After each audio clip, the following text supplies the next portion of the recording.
An unprecedented global sensation, the dystopian Korean drama Squid Game has become Netflix's most-watched series ever.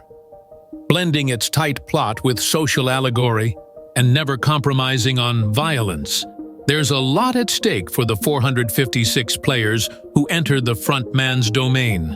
While Gi-hun is at the center of the story, it's the supporting players that draw you in.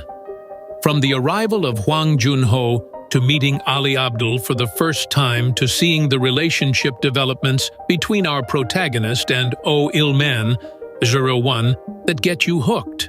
Then, there are the 6 most terrifying death games themselves. No longer are they innocent kids' games. Instead, they make you gamble with your own life.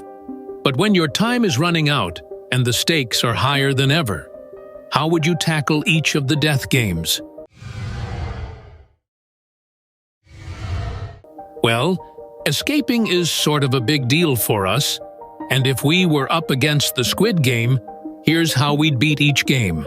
Dokji is such a popular kids' game in Korea that it's televised nationwide. Think WWE, but with folded squared pieces of card, and you're not far off. Unlike Gi-hun, who is trying to write off a crippling gambling debt and plays with little logic, we would rely on basic physics to win. It's not the strongest player who wins, it's the smartest and most coordinated. The secret to winning Dokji is to utilize the surface area to make the most contact with the other square. So if you can hit the flat side of your Dokji paper, then the momentum will transfer to the target and carry the paper up on the bounce so that it flips over. Had Gi-hun known this simple technique, he could have hustled all the salesman's cash without being slapped in the process. When confronted by a creepy 4.57-meter-high animatronic doll in an open field, you know something isn't quite right. Players must run across the finish line within 5 minutes. The catch? The doll will announce a red light before anyone expects it, and the first shot will be fired if you are caught moving a muscle. You see, every time the doll turns to face you, every move you make is monitored. Now, like the 456 players in the show, you'll likely want to run for your life as soon as the guns start firing. Don't. Instead, be like player 001. This game is not just about speed. It's about how much ground you can cover with enough stability to freeze on the spot at any given point. So, walk with your feet flat on the floor with a wide stance so your gravity stays low and stable. Don't look at the doll. Instead, watch your feet. And don't get trapped in all the visual cues of the game. Listen for red light, green light, and use a good old-fashioned meat shield to get you to the finishing line.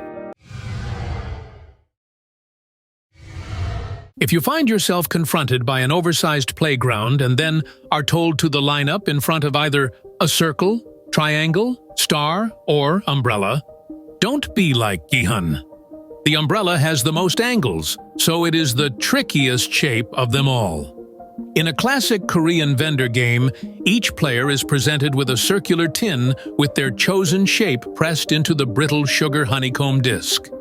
Using the needle supplied, players automatically assume this is their only tool. Pick the wrong shape, fouls extremely low survival rate. Each shape must be removed from the disc fully intact. Otherwise, you will be executed at the point-blank range. There are 10 minutes on the clock. Let's go. Follow Gi-hun's lead. Use your saliva to melt the sugar. The shape outline is thinner than the rest, so this is an excellent way to keep the cutout shape intact. Quicker method. Fill the metal disc tray with your saliva to rapidly melt the sugar. Work as a team. Choose the same shape and quickly discover a method that works. If unsure, look at the other players. 2 players go straight to the triangle in the show. They clearly know what the games are about. It's time to team up or get placed in a black box. While all the murder and mayhem is going on around you, remember, there are 0 rules or restrictions present in this interval game. All you have to do is survive the night, and the other players will take care of the rest. Defend a corner with your trusted team. That way you only have to protect at a 90-degree angle, or simply hide under a bottom bunk. It's pitch black. No one can see you. Unlike the other death games, this is the first that is more than just a kid's game. Your best chance of survival is to team up with the strongest players. But if not, you need to make the most of unfair advantages and stay alive. With the instruction manual out the window, you are instantly given permission to cheat and win. So, if you know the rules of Tug of War, there is no punishment for breaking them in this game. Rule number 1. Locking players place their elbows behind their thighs, locking back and forth movement from rope. This allows you to use your whole body rather than just hands and arms. Makes it harder for the opposing team to win. Rule number 2. Anchor grip. The end player should be your strongest. Just like Ali in Gi-hun's team, they wrap the rope around their torso so they can use their entire body to pull without placing hands on the rope. If it looks like you're going to lose, play these tactics. Get your whole team to shift to one side together, while the end player ties the rope to the metal sidebar. 0 rules are broken as stated by the square masked guard. Keep pretending to pull while your strength recovers. Other teams will be wearing themselves out. You can also use the sidebars as foothooks so that you are not relying on the friction from the floor to push off. You have 10 minutes to buddy up with a partner. Sounds friendly enough? In this death game, your best chance is to team up with someone that will help you win. Or, in Minyo's case, get dragged away and sit this one out as no one wants to play with you. You can either evoke Ganbu and see where that leads like 001 and Gi-hun, or try this instead. Choose a game you know you can win, like the ancient Chinese game Nim. The centuries-old game of Nim uses a proven strategy that guarantees a win. Combine all 20 marbles into one pile and take turns removing 1 or 2 marbles at a time. Whoever takes the last marble wins the game. To win, you must take the first turn. Whatever your opponent removes, you take the opposite. E.g., they pick 2 marbles, you take 1, or they choose 1 marble, you take 2. Or follow Sang-woo's dirty tactics and steal your opponent's marbles. Ask for your opponent's marbles, walk straight up to the guard, and declare you've met the game's conditions. Done. First, choose your vest number. Take off your shoes and prepare to walk across a bridge suspended several hundred feet up in the air. If you fall, you die. If you step through the wrong glass panel, you die. Are you ready to begin? Here we have 18 panels, 16 players.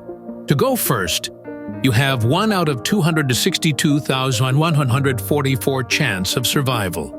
This is a death game lottery with unforgiving odds. The law of averages dictates that each player will stand on 2 panels before meeting their end. So 9 players need to die for you to make it to the other side. Your only option here is to cheat. Remember the shoes? Take off your jacket. Tie up one sleeve and see if you can smash the glass. Continue to the end to get all the way across. Failing that, try and walk on the metal bars. You have to test the boundaries of each game to give you your best chance of survival. Yes, the final meal was a game of sorts, but all that really matters is Sang-woo's betrayal and, of course, the steak knives. In this final battle, the last player standing wins. All the offense has to do is tap their foot in the circle at the other end of the court to to win. The defender wins if they toss the attacker out of the court. Violence is prohibited. There are two positions, offense and defense. Stage 1. Offensive player needs to try and win the game by running across the court, while the defender attempts to stop them. Stage 2. If successful, the offense must run through the narrow central gap to break defense and then tap their foot in the end circle. Your best chance here is to choose defense unless you really want to play How to Murder Your Childhood Bestie like Sang-woo. Simply lure the offense to the edges of the court and push them out to win. This uses the least amount of energy, and you're less likely to kill someone, or stand in the narrow gap and wield your steak knife. Best advice: just go win the game and ignore your burning desire for vengeance. And pay attention. The games are drawn on the walls where you sleep.